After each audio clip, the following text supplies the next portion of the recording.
Hi friends, PSC ബിഗിനേഴ്സിലേക്ക് ഏവർക്കും സ്വാഗതം. ഇന്നത്തെ നമ്മുടെ ക്ലാസ് എന്താണെന്ന് വെച്ചാൽ സ്ത്രീ സംരക്ഷണ നിയമങ്ങളാണ്. നമ്മൾ ഇതിൽ മുന്നത്തെ ക്ലാസ്സിൽ കേന്ദ്ര സംസ്ഥാന വനിതാ കമ്മീഷനെ കുറിച്ച് പഠിച്ചിട്ടുണ്ടായിരുന്നു. അതിൻ്റെ തുടർച്ചയെന്നോണമാണ് ഇന്നത്തെ ക്ലാസ്സും. അതിനു മുമ്പായി നമ്മൾ രണ്ട് വകുപ്പുകളെ കുറിച്ച് പറയുന്നുണ്ട്. ഒന്ന് കേരള സംസ്ഥാന വനിതാ വികസന കോർപ്പറേഷനും രണ്ട് വനിതാ ശിശു വികസന വകുപ്പും. ആ ക്ലാസ്സിൻ്റെ തുടർച്ചയാണ് ഈ ക്ലാസ്സും വരുന്നത്. ഓക്കെ, നമുക്ക് ആദ്യം കേരള സംസ്ഥാന വനിതാ വികസന കോർപ്പറേഷനെ കുറിച്ച് പറയാം. അത് സ്ഥാപിതമായത് 1988 ഫെബ്രുവരി 22-നാണ്. അപ്പോൾ സ്ഥാപിതമായത് 1988 ഫെബ്രുവരി 22-നാണ്. കേരള സർക്കാരിൻ്റെ സാമൂഹിക നീതി വകുപ്പിന് കീഴിൽ പ്രവർത്തിക്കുന്ന സ്ഥാപനമാണിത്. കേരള സർക്കാരിൻ്റെ സാമൂഹിക വകുപ്പിന് കീഴിൽ പ്രവർത്തിക്കുന്ന സ്ഥാപനമാണിത്. ഇവരുടെ ലക്ഷ്യമെല്ലാം എങ്ങനെ കൊണ്ടുവരുന്നത് എന്ന് പറഞ്ഞാൽ ലിംഗബോധവൽക്കരണ പരിപാടികളിലൂടെയും കരിയർ ഗ്രൂമിംഗ് സേവനങ്ങളിലൂടെയും തൊഴിലധിഷ്ഠിത പരിശീലന സൗകര്യങ്ങൾ തുടങ്ങിയവയിലൂടെയുമാണ് ഇവർ മുന്നോട്ടേക്ക് പരിപാടികൾ കൊണ്ടുവരുന്നത്. ഇവരുടെ ലക്ഷ്യങ്ങൾ അവർ നിറവേറ്റുന്നത്. അവരുടെ ലക്ഷ്യങ്ങൾ എന്തൊക്കെയാണെന്ന് വെച്ചാൽ സ്ത്രീകളുടെയും പെൺകുട്ടികളുടെയും സമഗ്ര വികസനവും, സ്ത്രീകളെ സാമൂഹിക വികസനത്തിൽ സജീവ പങ്കാളികളാക്കൽ, സ്ത്രീ ശാക്തീകരണത്തിനായി മെച്ചപ്പെട്ട അവസരങ്ങൾ ഒരുക്കുക എന്നിവയാണ്. ഒന്നുകൂടെ പറയാം. കേരള സംസ്ഥാന വനിതാ വികസന കോർപ്പറേഷൻ 1988 ഫെബ്രുവരി 22-നാണ് രൂപീകൃതമായത്. കേരള സർക്കാരിൻ്റെ സാമൂഹിക നീതി വകുപ്പിന് കീഴിൽ പ്രവർത്തിക്കുന്ന സ്ഥാപനമാണ് ഇത്. അടുത്തത് വനിതാ ശിശു വികസന വകുപ്പ്. സ്ഥാപിതമായത് 2017-ലാണ്. സാമൂഹിക നീതി വകുപ്പിനെ വിഭജിച്ചാണ് സർക്കാർ വനിതാ ശിശു വികസന വകുപ്പ് ആരംഭിച്ചത്. സ്ത്രീകളെയും കുട്ടികളുടെയും വികസനത്തിനും സംരക്ഷണത്തിനുമായുള്ള പദ്ധതികളും നയങ്ങളും നടപ്പിലാക്കുന്നതിലൂടെ ലിംഗഭേദമില്ലാതെ ഒരു സമൂഹത്തെയും കുടുംബത്തെയും വകുപ്പ് ലക്ഷ്യമിടുന്നു. അതായത് സ്ത്രീകൾക്ക് വേണ്ടി കൂടുതൽ അവരുടെ സംരക്ഷണത്തിനും വികസനത്തിനും വേണ്ടി പദ്ധതികളും നയങ്ങളും നടപ്പിലാക്കിയിട്ട് സമൂഹത്തിലും കുടുംബങ്ങളിലുമുള്ള ലിംഗഭേദമില്ലാതെ എല്ലാവരും ഒന്നാണ് എന്നത് മുന്നോട്ട് കൊണ്ടുവരിക എന്നതാണ് ഇവരുടെ ലക്ഷ്യം. ഇവരുടെ പ്രവർത്തനം എന്താണെന്ന് വെച്ചാൽ 0 മുതൽ 6 വയസ്സ് വരെയുള്ള കുട്ടികളുടെ പോഷകാഹാരവും ആരോഗ്യനിലയും മെച്ചപ്പെടുത്തുകയും സാമ്പത്തിക സാമൂഹിക മേഖലകളിൽ സ്ത്രീകളുടെ പങ്കാളിത്തം വർദ്ധിപ്പിക്കുന്നതിനുള്ള പരിപാടികളും പദ്ധതികളും രൂപം നൽകുക, സ്ത്രീകളുടെയും കുട്ടികളുടെയും ശാക്തീകരണത്തിനായുള്ള സാമൂഹിക നിയമനിർമ്മാണങ്ങളും നയങ്ങളും പരിപാടികളും നടപ്പിലാക്കുന്നതിന് നേതൃത്വം നൽകുക. അപ്പോൾ നമ്മൾ രണ്ടെണ്ണമാണ് നോക്കിയത്. കേരള സംസ്ഥാന വനിതാ വികസന കോർപ്പറേഷൻ, അത് സ്ഥാപിതമായത് 1988 ഫെബ്രുവരി 22-നാണ്. വനിതാ ശിശു വികസന വകുപ്പ് വന്നത് 2017-ലാണ്. ഓക്കെ, അടുത്തത് നമ്മൾ പറയുന്നത് protection of women from domestic violence act 2005. ഗാർഹിക പീഡനങ്ങളിൽ നിന്നും സ്ത്രീകളെ സംരക്ഷിക്കുന്നുള്ള നിയമം, അതാണ് protection of women from domestic violence act 2005-ലേത്. രാഷ്ട്രപതി ഒപ്പുവെച്ചത് 2005 സെപ്റ്റംബർ 13-നും. ഈ ആക്ട് നിലവിൽ വന്നത് 2006 ഒക്ടോബർ 26-നുമാണ്. ഇതിൽ ആകെ 5 അധ്യായങ്ങളും 37 വകുപ്പുകളുമാണ് ഉള്ളത്. സ്ത്രീകൾക്കെതിരായ അതിക്രമങ്ങൾ തടയുന്നതിനായി ഒരു ദിനമുണ്ട്, അതാണ് നവംബർ 25 എന്ന്. അങ്ങനെ നമ്മൾ സ്ത്രീകൾക്കെതിരായ അതിക്രമങ്ങൾ തടയുന്ന ദിനമാണ് നവംബർ 25 എന്ന് പറയുന്നത്. ഓക്കെ, ഒന്നുകൂടെ പറയാം. ഗാർഹിക പീഡനങ്ങളിൽ നിന്ന് സ്ത്രീകളെ സംരക്ഷിക്കുന്ന നിയമമാണ് protection of women from domestic violence act 2005 എന്ന് പറയുന്നത്. ഗാർഹിക പീഡനങ്ങളിൽ നിന്ന് സ്ത്രീകളെ സംരക്ഷിക്കുന്നതിനുള്ള നിയമം രാഷ്ട്രപതി ഒപ്പുവെച്ചത് 2005 സെപ്റ്റംബർ 13-നും. ആക്ട് നിലവിൽ വന്നത് 2006 ഒക്ടോബർ 26-നുമാണ്.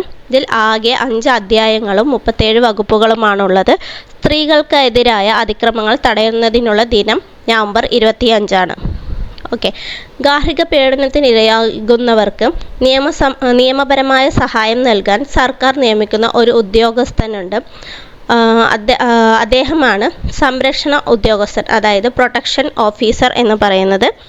ഗാർഹിക പീഡനത്തിന് ഇരയാകുന്നവർക്ക് നിയമപരമായ സഹായം നൽകാൻ സർക്കാർ നിയമിക്കുന്ന ഉദ്യോഗസ്ഥനാണ് സംരക്ഷണ ഉദ്യോഗസ്ഥൻ അഥവാ പ്രൊട്ടക്ഷൻ ഓഫീസർ എന്ന് പറയുന്നത്. അദ്ദേഹം വിവരങ്ങൾ രേഖപ്പെടുത്തുന്ന റിപ്പോർട്ടാണ് ഗാർഹിക സംഭവ റിപ്പോർട്ട് എന്ന് പറയുന്നത്. ഇത് തയ്യാറാക്കുന്നത് സംരക്ഷണ ഉദ്യോഗസ്ഥനാണ്. നിയമത്തിൻ്റെ പ്രധാന ഉപഭോക്താക്കൾ എന്ന് പറയുന്നത് കുട്ടികളും സ്ത്രീകളുമാണ്. ഇതിൽ കുട്ടികളിൽ ദത്തെടുത്തതോ വളർത്തുകുട്ടിയോ ഉൾപ്പെടെ 18 വയസ്സിന് താഴെയുള്ള ഏതൊരു വ്യക്തിയും നിയമപ്രകാരം കുട്ടികൾ എന്നതിൽ പെടുന്നു. ഓക്കെ, അപ്പോൾ പ്രൊട്ടക്ഷൻ ഉദ്യോഗസ്ഥന് എന്തിനാണെന്ന് വെച്ചാൽ ഗാർഹിക പീഡനത്തിന് ഇരയാകുന്നവർക്ക് നിയമപരമായ സഹായം നൽകാൻ സർക്കാർ നിയമിക്കുന്ന ഉദ്യോഗസ്ഥനാണ് സംരക്ഷണ ഉദ്യോഗസ്ഥൻ എന്ന് പറയുന്നത്. ഇദ്ദേഹം ഈ വിവരങ്ങൾ രേഖപ്പെടുത്തുന്ന റിപ്പോർട്ടാണ് ഗാർഹിക സംഭവ റിപ്പോർട്ട് എന്ന് പറയുന്നത്. അപ്പോൾ ഇതിൻ്റെ പ്രധാന ഉപഭോക്താക്കൾ എന്ന് പറയുന്നത് ഗുണോപഭോക്താക്കൾ എന്ന് പറയുന്നത് സ്ത്രീകളും കുട്ടികളുമാണ്. അടുത്തത് സ്ത്രീകൾക്കെതിരായ തൊഴിൽ സ്ഥലത്ത് സ്ത്രീകൾക്കെതിരായ ലൈംഗിക അതിക്രമം 2013 നിയമം. അതിനു മുമ്പ് ഈ പ്രൊട്ടക്ഷൻ ഓഫീസർമാരെ കുറിച്ച് ഒന്നുകൂടെ പറയാം. ഈ പ്രൊട്ടക്ഷൻ ഓഫീസർമാർ ഒരു ജില്ലയിൽ തന്നെ ഒന്നിലധികം പ്രൊട്ടക്ഷൻ ഓഫീസർമാരും ഉണ്ടാകും. അവരുടെ ചുമതലകൾ എന്താണ് പറഞ്ഞാൽ ഈ നിയമപ്രകാരമുള്ള പ്രവർത്തനങ്ങൾ നടത്തുന്നതിന് മജിസ്ട്രേറ്റിനെ സഹായിക്കുക എന്നതാണ് മെയിനായിട്ട് വരുന്നത്. പ്രൊട്ടക്ഷൻ ഉത്തരവ് ലഭിക്കുന്നതിന് പരാതിക്കാരിയുടെ ആവശ്യപ്രകാരം നിർദ്ദേശിച്ച ഫോറത്തിൽ അപേക്ഷ തയ്യാറാക്കി മജിസ്ട്രേറ്റിന് നൽകുക. പിന്നെ പരാതിക്കാരിൽ നിന്നും ലഭിച്ച പരാതി അനുസരിച്ച് നിശ്ചിത ഫോറത്തിൽ ഡൊമസ്റ്റിക് ഇൻസിഡൻറ്റ് റിപ്പോർട്ട് DIR തയ്യാറാക്കി അത് ബന്ധപ്പെട്ട മജിസ്ട്രേറ്റിന് സമർപ്പിക്കുകയും പകർപ്പുകൾ സർവീസ് പ്രൊവൈഡർക്കും പോലീസ് ഉദ്യോഗസ്ഥർക്കും നൽകുകയും ചെയ്യുക. സൗജന്യ നിയമസഹായം ലഭിക്കുന്നതിനുള്ള അപേക്ഷാ ഫോറം നൽകുകയും നിയമസഹായം ലഭിച്ചു എന്ന് ഉറപ്പുവരുത്തുകയും ചെയ്യുക. മജിസ്ട്രേറ്റിൻ്റെ സേവന പരിധിയിലുള്ള സർവീസ് പ്രൊവൈഡർ കൗൺസിലിംഗ് സേവനങ്ങൾ, ഷെൽട്ടർ ഹോമുകൾ, ആരോഗ്യ സംവിധാനങ്ങൾ എന്നിവയുടെ ഡയറക്ടറി തയ്യാറാക്കി സൂക്ഷിക്കുക. പരാതിക്കാരി ആവശ്യപ്പെടുന്നുവെങ്കിൽ അവർക്ക് സുരക്ഷിതമായ ഒരു ഷെൽട്ടർ ഹോം ലഭ്യമാക്കുകയും ഈ വിവരം ഷെൽട്ടർ ഹോം സ്ഥിതി ചെയ്യുന്ന സ്ഥലത്തെ ബന്ധപ്പെട്ട മജിസ്ട്രേറ്റ്, പോലീസ് സ്റ്റേഷൻ എന്നിവിടങ്ങളിൽ റിപ്പോർട്ട് ചെയ്യുക. ഗാർഹിക അതിക്രമത്തിന് ഇരയായവർക്ക് ശാരീരിക ക്ഷതം ഏറ്റിട്ടുണ്ടെങ്കിൽ വൈദ്യപരിശോധനയ്ക്ക് വിധേയമാക്കേണ്ടതും വൈദ്യപരിശോധന റിപ്പോർട്ട് ഗാർഹിക അതിക്രമം നടന്നതായി ആരോപിക്കപ്പെടുന്ന സ്ഥലത്തെ പോലീസ് സ്റ്റേഷൻ, മജിസ്ട്രേറ്റ് എന്നിവർക്ക് നൽകുകയും ചെയ്യുക. സാമ്പത്തിക സഹായം ലഭ്യമായി എന്ന് ഉറപ്പുവരുത്തുക. ഈ നിയമപ്രകാരം കോടതി ഉത്തരവില്ലാതെ പ്രൊട്ടക്ഷൻ ഉദ്യോഗസ്ഥന് പരാതിക്കാരിയുടെ വീട് സന്ദർശിക്കാൻ കഴിയില്ല. ഈ നിയമപ്രകാരം കോടതി ഉത്തരവില്ലാതെ പ്രൊട്ടക്ഷൻ ഉദ്യോഗസ്ഥന് പരാതിക്കാരിയുടെ വീട് സന്ദർശിക്കാൻ കഴിയില്ല. പ്രൊട്ടക്ഷൻ ഓഫീസർമാർ മജിസ്ട്രേറ്റിൻ്റെയോ സർക്കാരിൻ്റെയോ മേൽനോട്ടത്തിലും നിയന്ത്രണത്തിലും ആയിരിക്കും. അപ്പോൾ ഈ പ്രൊട്ടക്ഷൻ ഓഫീസർമാർ എന്തെങ്കിലും നൽകണം പറഞ്ഞാൽ ആദ്യം മജിസ്ട്രേറ്റിനെ സഹായിക്കുക.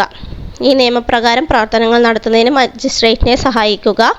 ഇവർക്ക് വേണ്ട ഫോറം അപേക്ഷയുമെല്ലാം നൽകുക, നിയമസഹായം നൽകുക, അവർക്ക് വേണ്ട ഷെൽട്ടർ നൽകുക. പിന്നെ അവർക്ക് ഗാർഹിക അതിക്രമത്തിന് ഇരയാകുകയാണെങ്കിൽ അവർ വൈദ്യപരിശോധനയ്ക്ക് വിധേയമാകുക, അത് പോലീസിൽ റിപ്പോർട്ട് ചെയ്യുക, സാമ്പത്തിക സഹായം നൽകുക എന്നിവയൊക്കെയാണ് ഈ പ്രൊട്ടക്ഷൻ ഓഫീസറുടെ ചുമതലകൾ എന്ന് പറയുന്നത്. അടുത്തത് തൊഴിൽ സ്ഥലങ്ങളിൽ സ്ത്രീകൾക്കെതിരായ ലൈംഗിക അതിക്രമം 2013. തൊഴിൽ സ്ഥലത്ത് സ്ത്രീകൾക്കെതിരായ ലൈംഗിക അതിക്രമം നിയമം 2013 തടയൽ നിരോധന പരിഹാരം. ഇതിനെതിരായി ഇന്ത്യൻ പാർലമെൻറ്റ് പാസാക്കിയ നിയമമാണ് പോഷ് ആക്ട് എന്ന് പറയുന്നത്. പോഷ് ആക്ട് എന്ന് പറയുന്ന prevention of sexual harassment of woman at workplace. അതൊരു തെറ്റ് പറ്റിയതാണ്, ശ്രദ്ധിക്കണം. പോഷ് ആക്ട് ജോലിസ്ഥലത്തെ സ്ത്രീകൾക്കെതിരായുള്ള ലൈംഗിക അതിക്രമങ്ങൾ തടയുന്നതിനായി ഇന്ത്യൻ പാർലമെൻറ്റ് പാസാക്കിയ നിയമമാണ് POSH act, prevention of sexual harassment of woman at workplace. Okay,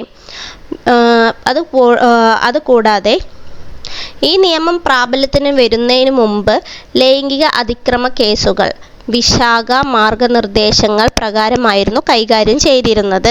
അപ്പോൾ എന്താണ് വിശാഖ മാർഗനിർദ്ദേശങ്ങൾ പറഞ്ഞാൽ ഈ നിയമം പ്രാബല്യത്തിന് വരുന്നതിന് മുമ്പ് ലൈംഗിക അതിക്രമ കേസുകൾ വിശാഖ മാർഗനിർദ്ദേശങ്ങൾ പ്രകാരമായിരുന്നു കൈകാര്യം ചെയ്തിരുന്നത്.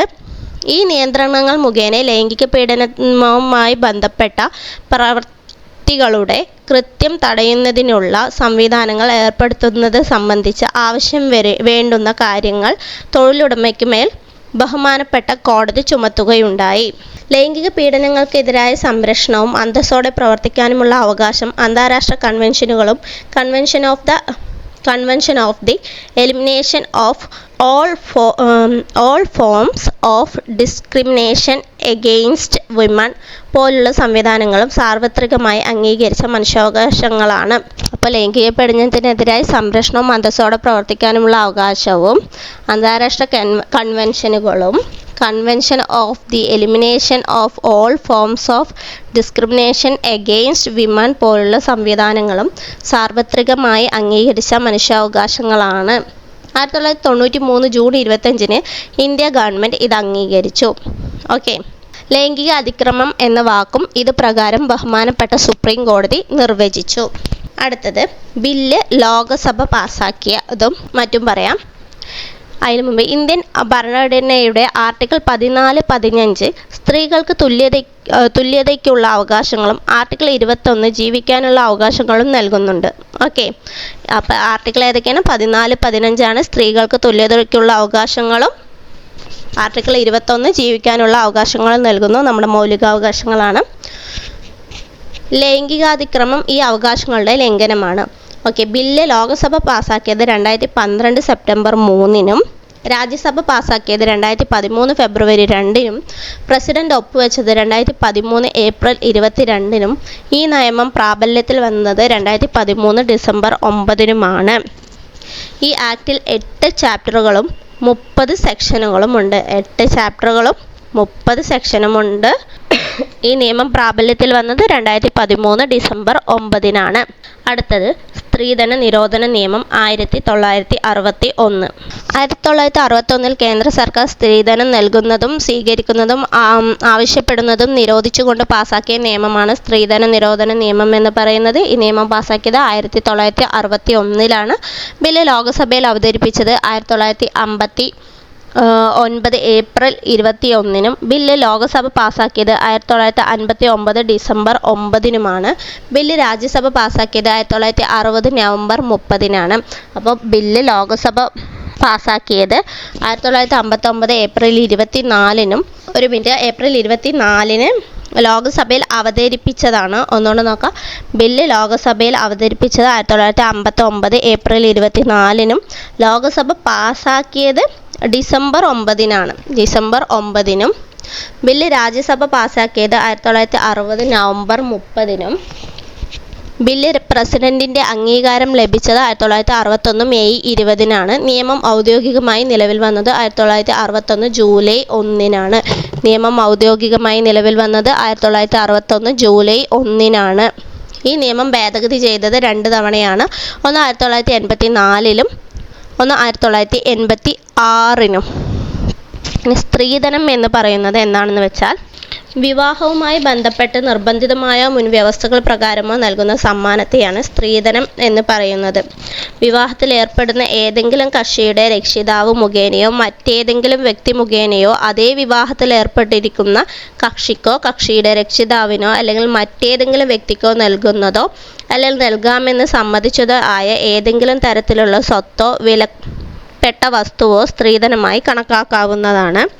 1986 നിയമ ഭേദഗതി പ്രകാരം സ്ത്രീധനത്തിൻ്റെ നിർവചനത്തിൽ വരുന്ന സ്വത്തോ പണമോ വസ്തുക്കളോ വിവാഹത്തിന് മുൻപോ വിവാഹത്തിന് ശേഷമോ എപ്പോഴായാലും നൽകുകയോ വാങ്ങുകയോ ചെയ്താൽ അത് ഈ നിയമത്തിൻ്റെ പരിധിയിൽ വരും.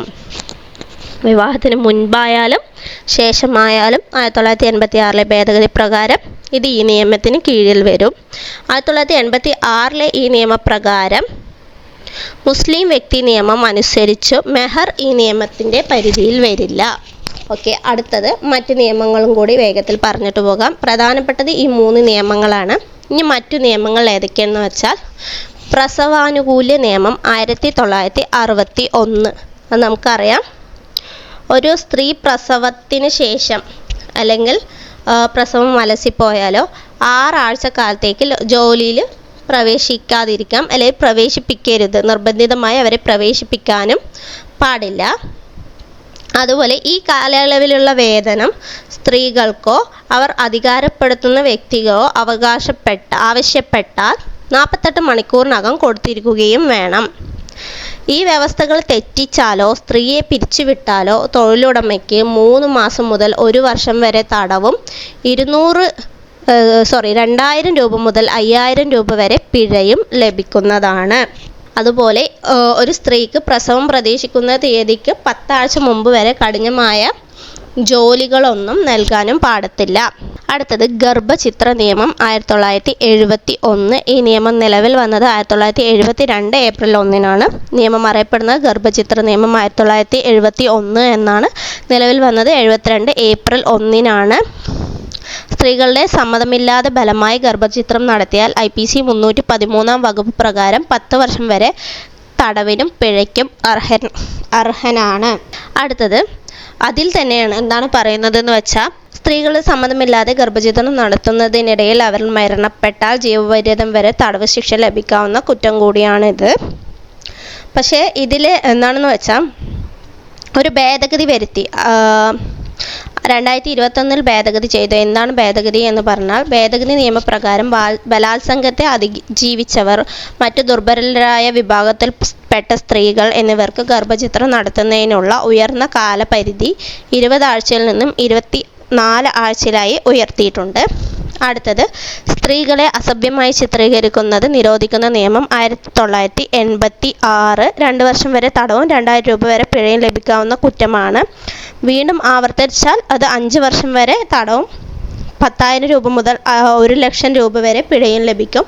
അടുത്തത് ലിംഗനിർധാരണം നിരോധന നിയമം 1994.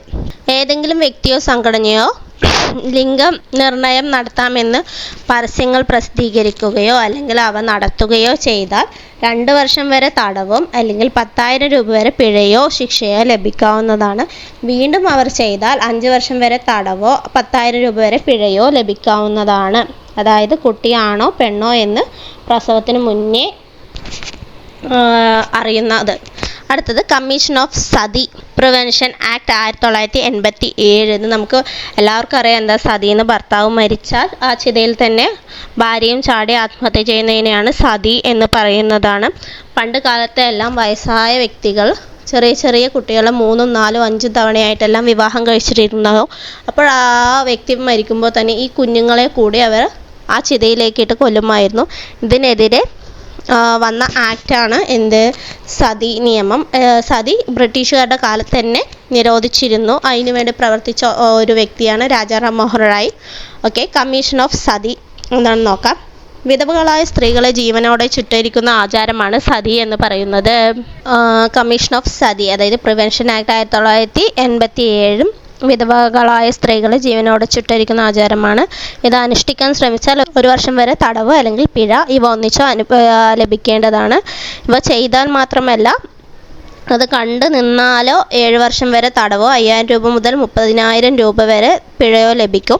പരാതി നൽകേണ്ടത് മജിസ്ട്രേറ്റിനോ കളക്ടർക്കോ ആണ്. അടുത്തത് ഇമ്മോറൽ ട്രാഫിക് നിയമം 1956. വാണിജ്യ ആവശ്യത്തിനായി വ്യക്തികളെ കടത്തിക്കൊണ്ടു പോകുന്നതും ലൈംഗിക ചൂഷണം നടത്തുന്നതും ഈ നിയമപ്രകാരം കുറ്റകരമാണ്. അപ്പോൾ ഇമ്മോറൽ ട്രാഫിക് നിയമം 1956 എന്താ പറയുന്നത് പറഞ്ഞാൽ, വാണിജ്യ ആവശ്യത്തിനായി വ്യക്തികളെ കടത്തിക്കൊണ്ടു പോകുന്നതും ലൈംഗിക ചൂഷണം നടത്തുന്നതും ഈ നിയമപ്രകാരം കുറ്റകരമാണ്.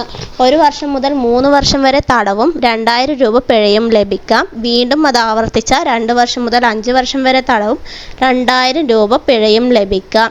കുട്ടികളെയോ 18 വയസ്സിന് താഴെയുള്ളതായ ആളുകളെ ഇമ്മോറൽ ട്രാഫിക്കിന് വിധേയമാക്കിയാൽ അത് 7 വർഷം മുതൽ 10 വർഷം വരെ തടവും പിഴയും ലഭിക്കും. ഈ നിയമം ഭേദഗതി ചെയ്തത് 2006-ലാണ്. പിന്നെ പ്രത്യേക വിവാഹ ആക്ട് 1954. പ്രത്യേക വിവാഹ act 1954, the special marriage act. അതായത് ജാതി മതം വ്യത്യാസം ഇവയൊന്നും ഇല്ലാതെ ഇന്ത്യൻ പൗരത്വമുള്ള ഒരു സ്ത്രീകൾക്കും പുരുഷന്മാർക്കും നിയമപരമായി വിവാഹം ചെയ്യാൻ ഉറപ്പ് നൽകുന്ന നിയമമാണിത്.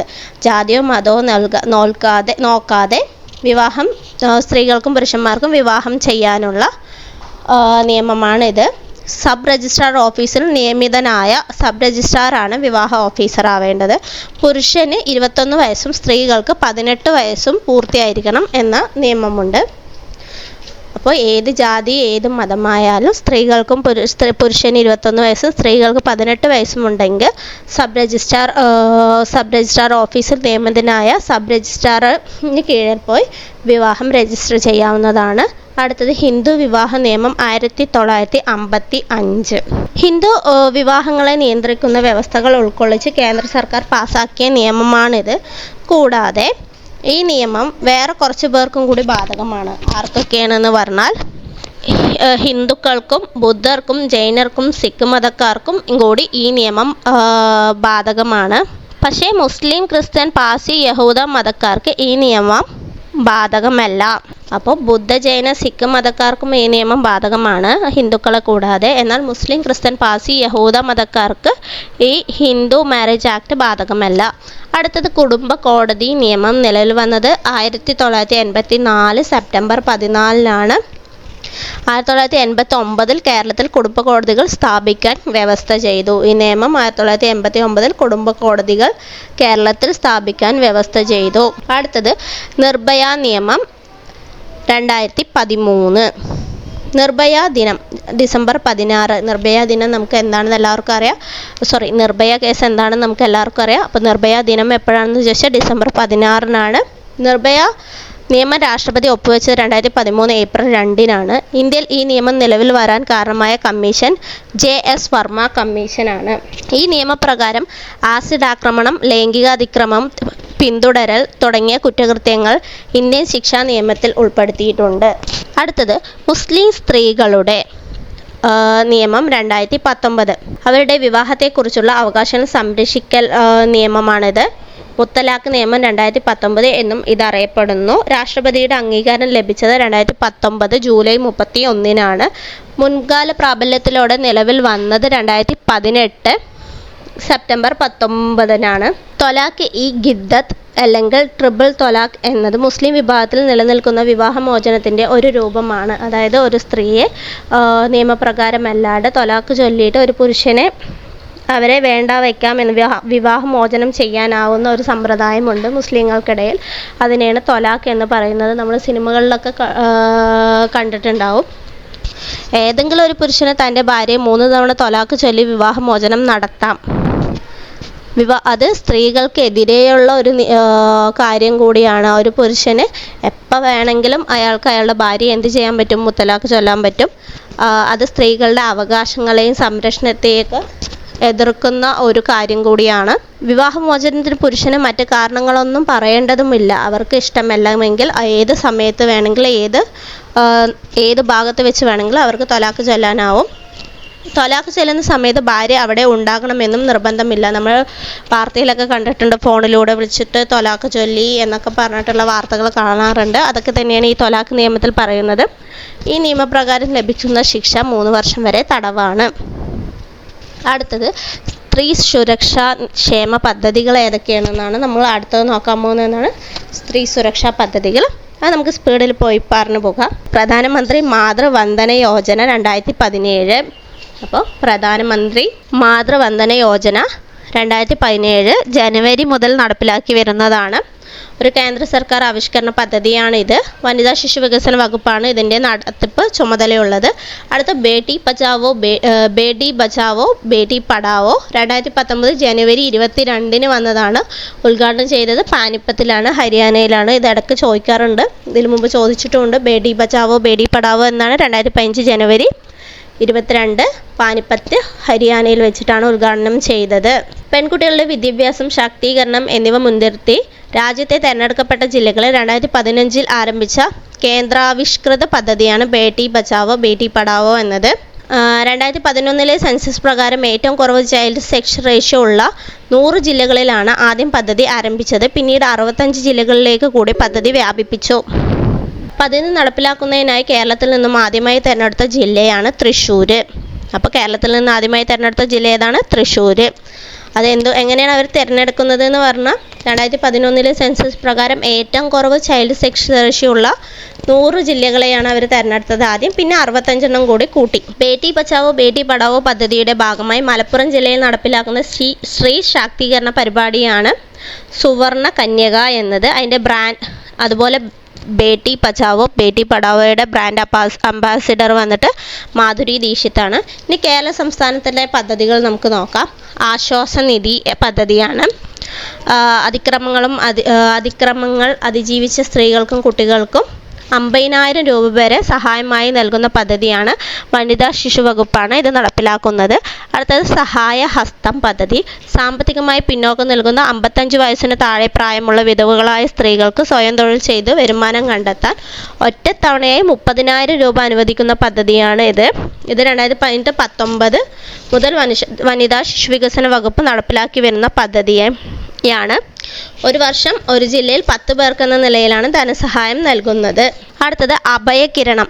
അഭയകിരണം പറഞ്ഞാൽ സ്വന്തമായി വീടോ സ്ഥിര വരുമാനമോ ഇല്ലാത്ത, അഭയസ്ഥാനമില്ലാതെ കഴിയുന്ന വിധവകളുടെ ജീവിതം മെച്ചപ്പെടുത്തുന്നതിനും അവരെ സംരക്ഷിക്കുന്നതിനുമാണ് ഈ പദ്ധതി ലക്ഷ്യമിടുന്നത്. ഇങ്ങനെയുള്ള വിധവകളെ സംരക്ഷിക്കുന്ന കുടുംബത്തിലെ ഉത്തരവാദിത്തപ്പെട്ട ഒരു വ്യക്തിക്ക് 1000 രൂപ ധനസഹായം നൽകുന്ന പദ്ധതിയാണ് അഭയകിരണം എന്ന് പറയുന്നത്. അതായത് സ്വന്തമായി വീടോ വരുമാനമോ ഇല്ലാത്ത, ഭർത്താവ് മരിച്ച അല്ലെങ്കിൽ ഭർത്താവ് ഉപേക്ഷിച്ച ഒരു 7 കൊല്ലമായ സ്ത്രീകൾക്ക് അവരെ സംരക്ഷിക്കുന്നവർക്ക് ലഭിക്കുന്ന ധനസഹായമാണ്. മാസം 1000 രൂപ ലഭിക്കുന്ന ധനസഹായമാണിത്. അടുത്തത് കാതോർത്ത്. കേരള മുഖ്യമന്ത്രിയുടെ 10 പരിപാടിയുടെ ഭാഗമായി സമൂഹത്തിൽ വിവിധതരം പ്രശ്നങ്ങൾ നേരിടുന്ന സ്ത്രീകൾക്ക് സ്വന്തം താമസ സ്ഥലത്ത് നിന്ന് തന്നെ ഓൺലൈനായി കൗൺസിലിംഗ്, നിയമസഹായം പോലെ പോലീസ് സഹായം നൽകുന്നു. കാതോർത്ത് പറഞ്ഞാൽ കൗൺസിലിങ്ങും സഹായവും പോലീസ് നൽകുന്നതാണ് ഓൺലൈനായിട്ട്. അടുത്തത് മാംഗല്യ പദ്ധതി. പുനർവിവാഹ പദ്ധതിയാണിത്. ദാരിദ്ര്യരേഖയ്ക്ക് താഴെയുള്ള വിധവകൾ, നിയമപരമായി വിവാഹബന്ധം വേർപ്പെടുത്തിയവർ എന്നിവയുടെ പുനർവിവാഹ പദ്ധതിയാണിത്. വനിതാ ശിശു വികസന വകുപ്പ് മുഖേന 2008 മുതൽ സംസ്ഥാനത്ത് നടപ്പിലാക്കി വരുന്ന ഈ പദ്ധതിയിലൂടെ 25,000 രൂപ ധനസഹായം നൽകുന്നു. അപേക്ഷയിൽ BPLക്കാണ് മുൻഗണന. അടുത്തത് മഹിളാ ശക്തി. ഗ്രാമീണ വനിതകൾക്ക് തൊഴിൽ നൈപുണ്യ പരിശീലനം, സാങ്കേതിക പരിജ്ഞാനം, പോഷകാഹാര ആരോഗ്യ പദ്ധതി എന്നീ സേവനങ്ങൾ ലഭ്യമാക്കി വനിതകളെ ശാക്തീകരിക്കുക എന്ന ഉദ്ദേശത്തോടെ കേന്ദ്രാവിഷ്കൃത പദ്ധതിയായ മഹിളാ ശക്തി കേന്ദ്ര പദ്ധതി വകുപ്പ് മുഖേന നടപ്പിലാക്കുന്നു. അടുത്തത് നിർഭയ. നമ്മൾ നിർഭയ പറഞ്ഞു. വനിതകളുടെയും കുട്ടികളുടെയും നേരെയുള്ള ലൈംഗിക അതിക്രമം തടയുന്നതിനുള്ള പദ്ധതിയാണ്. പ്രതിരോധം, സംരക്ഷണം, നിയമ നടത്തിപ്പ്, പുനരധിവാസം, പുനരേകീകരണവും ഈ 4 കാര്യം പ്രകാരം നടക്കുന്ന പ്രധാന ഇടപെടലുകളാണ് ഇതിലൂടെ നടക്കുന്നത്. ഇത് നടപ്പിലാക്കുന്നത് കേരള സാമൂഹിക നീതി വകുപ്പാണ്. അടുത്ത ശരണ്യ. സംസ്ഥാനത്തെ ഏറ്റവും പിന്നോക്കം വേർതിരിക്കപ്പെട്ടതുമായ സ്ത്രീകളെ ഉയർത്തുന്നതിനാണ് സംസ്ഥാന സർക്കാർ ഈ പദ്ധതി ആവിഷ്കരിച്ചത്. വിധവകൾ, വിവാഹമോചിതർ, ഉപേക്ഷിക്കപ്പെട്ട 30 വയസ്സിന് മുകളിൽ പ്രായമുള്ള സ്പിൻസ്റ്റർമാർ, പട്ടികവർഗത്തിലെ അവിവാഹിതരായ അമ്മമാർ, ഭിന്നശേഷിക്കാർ, കിടപ്പിലായ രോഗികളുടെ ഭാര്യ എന്നിവർക്ക് സ്വയം തൊഴിൽ സംരംഭങ്ങൾ ആരംഭിക്കുന്നതിന് 50,000 രൂപ നൽകുന്നു. പിന്നെ സ്നേഹസ്പർശം. അത് അവിവാഹിതരായ അമ്മമാർക്കാണ്. 2,000 രൂപ നിരക്കിൽ പ്രതിമാസം നൽകുന്ന പദ്ധതിയാണിത്. പിന്നെ അതിജീവിത. സ്ത്രീകൾ ഗൃഹനാഥരായിട്ടുള്ള വീടുകളിൽ അവിചാരിതമായ സാമ്പത്തിക ബുദ്ധിമുട്ടുണ്ടായ പരമാവധി 50,000 രൂപ വരെ ഒറ്റത്തവണ ധനസഹായ പദ്ധതിയാണിത്. സഖി വൺ സ്റ്റോപ്പ് സെൻറ്റർ. പൊതു സ്വകാര്യ ഇടങ്ങളിൽ സ്ത്രീകൾക്കും പീഡനത്തിനിരയായപ്പെട്ടവർക്കും കുട്ടികൾക്കും പിന്തുണയും പരിഹാരം നൽകുക എന്ന ഉദ്ദേശത്തോടെ പ്രവർത്തിക്കുന്ന കേന്ദ്രങ്ങളാണ് സഖി വൺ സ്റ്റോപ്പ് സെൻറ്റർ എന്നത്. ഇതൊരു വനിതാ ശിശു വികസന വകുപ്പിൻ്റെ മേൽനോട്ടത്തിൽ ജില്ലാ കളക്ടർ അധ്യക്ഷനായ സമിതിയാണ് സഖി വൺ സ്റ്റോപ്പ് സെൻറ്ററുകൾക്ക് നേതൃത്വം വഹിക്കുന്നത്. പിന്നെ പടവുകൾ. വിധവകളായ സ്ത്രീകളുടെ കുട്ടികൾക്ക് പ്രൊഫഷണൽ വിദ്യാഭ്യാസം ലഭിക്കുന്നതിനായി ആവിഷ്കരിച്ച ഉന്നത വിദ്യാഭ്യാസ ധനസഹായ പദ്ധതിയാണ്. എൻ്റെ കൂട്. നിരാലംബരായ സ്ത്രീകൾക്കും കുട്ടികൾക്കും രാത്രികാലങ്ങളിൽ സുരക്ഷിതമായി താമസിക്കാനുള്ള രാത്രികാല അഭയകേന്ദ്രമാണിത്. സ്വാശ്രയ പദ്ധതി. ഭർത്താവ് മരിച്ച, ഉപേക്ഷിച്ച, തീവ്ര ശാരീരിക മാനസിക വെല്ലുവിളി നേരിടുന്ന മകൻ അല്ലെങ്കിൽ മകൾ ഉള്ളവർക്ക് BPL കുടുംബത്തിലെ സ്ത്രീകൾക്കുള്ള ധനസഹായ പദ്ധതിയാണ് സ്വാശ്രയ പദ്ധതി. ഭർത്താവ് മരിച്ചിട്ടും ഉണ്ട്, എന്നാൽ മകൻക്കും മകൾക്കും ശാരീരിക വെല്ലുവിളി നേരിടുന്നുണ്ടെങ്കിൽ BPL കുടുംബത്തിലുള്ള സ്ത്രീകൾക്കുള്ള ധനസഹായ പദ്ധതിയാണിത്, സ്വാശ്രയ പദ്ധതി. മാംഗല്യ സമുന്നതി. മുന്നോക്ക വിഭാഗങ്ങളിലെ സാമ്പത്തികമായി പിന്നോക്കം നിൽക്കുന്ന വനിതകൾക്കുള്ള പദ്ധതിയാണിത്. 1,00,000 രൂപ വരെയുള്ള ധനസഹായം നൽകുന്നു. മാംഗല്യ സമുന്നതി എന്ന് പറഞ്ഞാൽ മുന്നോക്കം നിൽക്കുന്നവർക്ക് പിന്നോക്കം നിൽക്കുന്ന വനിതകൾക്ക് വിവാഹ ആവശ്യത്തിനായി 1,00,000 രൂപ വരെ നൽകുന്നതാണ് മാംഗല്യ സമുന്നതി. മാംഗല്യ പദ്ധതി എന്ന് പറയുന്നത് പുനർവിവാഹമാണ്. 18നും 50 വയസ്സിനും മധ്യ പ്രായമുള്ള വിധവകളുടെ പുനർവിവാഹമാണ് മാംഗല്യ എന്ന് പറയുന്നത്. രണ്ടും ശ്രദ്ധിക്കണം. അടുത്ത ജനനി ജന്മരക്ഷ. പട്ടികവർഗത്തിൽപ്പെട്ട അമ്മമാർക്കും കുട്ടികൾക്കും പോഷകാഹാരം വാങ്ങിക്കഴിക്കാൻ പ്രതിമാസം സാമ്പത്തിക സഹായം നൽകുന്ന പദ്ധതിയാണ് ജനനി ജന്മരക്ഷ എന്ന് പറയുന്നത്. ഇതിൽ ടൈപ്പ് ചെയ്തതിൽ ചില വ്യത്യാസങ്ങൾ വന്നിട്ടുണ്ടാവും. അത് ഞാൻ ശ്രദ്ധിച്ചിട്ടുണ്ടായിരുന്നില്ല. എന്നാലും നിങ്ങളൊന്ന് ശ്രദ്ധിക്കുക. ചെറിയ തെറ്റുകളുള്ളത് തിരുത്തുക. ഓക്കെ, ഒന്നുകൂടെ നമുക്ക് ക്ഷേമ പദ്ധതികൾ മാത്രം വേഗത്തിൽ പറഞ്ഞു പോകാം. ഒന്നാമത്തെ പ്രധാനമന്ത്രി മാതൃവന്ദന യോജന. 2 ബേട്ടി ബച്ചാവോ ബേട്ടി പഠാവോ. അതിൻ്റെ അംബാസിഡർ മാധുരി ദീക്ഷിതാണ്. പിന്നെ കേരളത്തിലെ പദ്ധതികളാണ് ആശ്വാസനിധി, സഹായഹസ്തം, അഭയകിരണം, കാതോർത്ത്, മാംഗല്യ സമുന്നതി എന്ന് പറയുന്ന മുന്നോക്ക വിഭാഗത്തിൽപ്പെട്ട പിന്നോക്കം നിൽക്കുന്നവർ വനിതകൾക്ക് വിവാഹാവശ്യത്തിനായിട്ടുള്ളതും, മാംഗല്യ എന്ന് പറഞ്ഞാൽ പുനർവിവാഹത്തിനുള്ളതുമാണ്. പിന്നെ Mahila Shakti, Nirbhaya, Saranya, one day home, Snehasparsham. One day home എന്ന് പറഞ്ഞാൽ സംസ്ഥാന നഗരിയിൽ അടിയന്തര ആവശ്യങ്ങൾക്കായി വിവിധ ജില്ലകളിൽ നിന്ന് തനിച്ചെത്തുന്ന സ്ത്രീകൾക്ക് സുരക്ഷിത താമസ സൗകര്യം ഏർപ്പെടുത്തുക എന്ന ലക്ഷ്യത്തോടെ ഒരു ഏകദിന വസന്തി എന്ന പദ്ധതി തിരുവനന്തപുരം തമ്പാനൂർ KSRTC ടെർമിനൽ സ്റ്റേഷനിലുള്ള കെട്ടിട സമുച്ചയത്തിൽ സ്ഥിതി ചെയ്യുന്നു. അടിയന്തര ആവശ്യങ്ങൾക്കായി എത്തുന്ന സ്ത്രീകൾ, പെൺകുട്ടികൾ, അമ്മമാരോടൊപ്പമുള്ള 12 വയസ്സുവരെയുള്ള ആൺകുട്ടികൾക്കും ഇവിടെ പ്രവേശനം അനുവദിക്കുന്നുണ്ട്. അടുത്തത് സ്നേഹസ്പർശം, അതിജീവിക, സഖി വൺ സ്റ്റോപ്പ് സെൻറ്റർ, പടവുകൾ, എൻ്റെ കൂട്, സ്വാശ്രയ പദ്ധതി, മാംഗല്യ സമുന്നതി, ജനനി രക്ഷ. ഇതൊക്കെയാണ് സ്ത്രീ സുരക്ഷാ ക്ഷേമ പദ്ധതികൾ എന്ന് പറയുന്നത്. അപ്പോൾ ഇതായിരുന്നു നമ്മുടെ ഇന്നത്തെ ടോപ്പിക് എന്ന് പറയുന്നത്. നമുക്ക് ഫസ്റ്റ് തൊട്ട് വേഗത്തിലൊന്ന് പറഞ്ഞു പോകാം. സ്ത്രീ സംരക്ഷണ നിയമങ്ങൾ നമ്മൾ പറഞ്ഞു വന്നപ്പോൾ ആദ്യം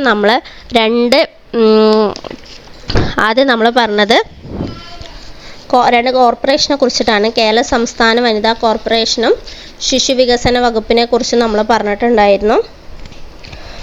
വനിതാ ശിശുവികസന വകുപ്പിനെ കുറിച്ചും പറഞ്ഞിട്ടുണ്ടായിരുന്നു. വനിതാ ശിശുവികസന വകുപ്പ് 2017 കേരള സംസ്ഥാന വനിതാ കോർപ്പറേഷൻ വന്നത്. കേരള സംസ്ഥാന വനിതാ കോർപ്പറേഷൻ, പിന്നെ ശിശുവികസന വകുപ്പ്, ഈ രണ്ടെണ്ണമാണ് നമ്മൾ ആദ്യം പറഞ്ഞിട്ടുണ്ടായിരുന്നത്. കേരള സംസ്ഥാന വനിതാ കോർപ്പറേഷൻ വന്ന 1988 ഫെബ്രുവരി 22-നാണ്. 1988 ഫെബ്രുവരി 22-നാണ് കേരള സംസ്ഥാന വനിതാ വികസന വകുപ്പ് ബോർഡ് വന്നത്, കോർപ്പറേഷൻ വന്നത്. വനിതാ ശിശു വികസന വകുപ്പ് വന്നത് 2017-ലാണ്. പിന്നെ protection of women from domestic violence act 2005, അതായത് ഗാർഹിക പീഡനത്തിൽ നിന്ന് സ്ത്രീകളെ സംരക്ഷിക്കുന്നതിനുള്ള നിയമം വന്നത് 2005-ലാണ്. പിന്നെ തൊഴിൽ സ്ഥലങ്ങൾക്ക് സ്ത്രീകൾക്കെതിരായ ലൈംഗിക അതിക്രമം 2013 നിയമം. സ്ത്രീധന നിരോധന നിയമം 1961. മറ്റ് നിയമങ്ങളാണ് പ്രസവാനുകൂല നിയമം 1961, പ്രസവാനുകൂല നിയമം 1961, പ്രസവാനുകൂല നിയമം 1961, ഗർഭചിത്ര നിയമം 1971, ഗർഭചിത്ര നിയമം 1971. പിന്നെ അത് ഭേദഗതി ചെയ്തതും നമ്മൾ പറഞ്ഞു. 1971 നിയമം 2021 ഭേദഗതി ചെയ്തു വന്നു. സ്ത്രീകളെ അസഭ്യമായി ചിത്രീകരിക്കുന്നതും നിരോധിക്കുന്ന നിയമം 1986, സ്ത്രീകളെ അസഭ്യമായി ചിത്രീകരിക്കുന്നതും നിരോധിക്കുന്ന നിയമം 1986, സ്ത്രീകളെ അസഭ്യമായി ചിത്രീകരിക്കുന്നതും നിരോധിക്കുന്ന നിയമം 1986.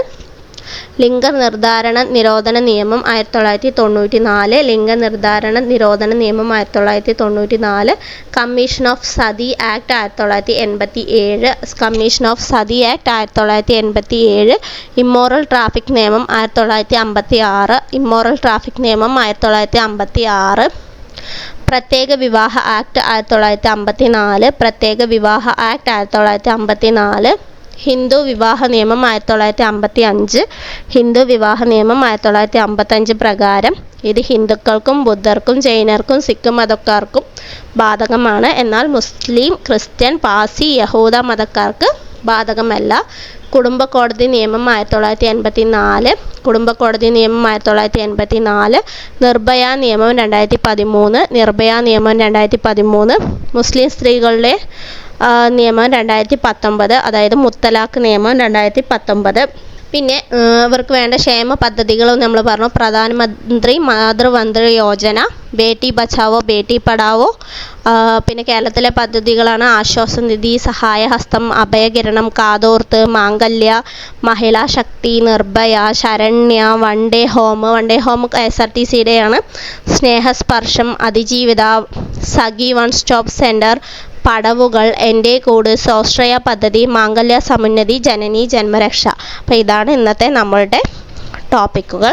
ഇഷ്ടപ്പെട്ടാൽ ലൈക്ക് ചെയ്യുക, സബ്സ്ക്രൈബ് ചെയ്യുക. Okay, by.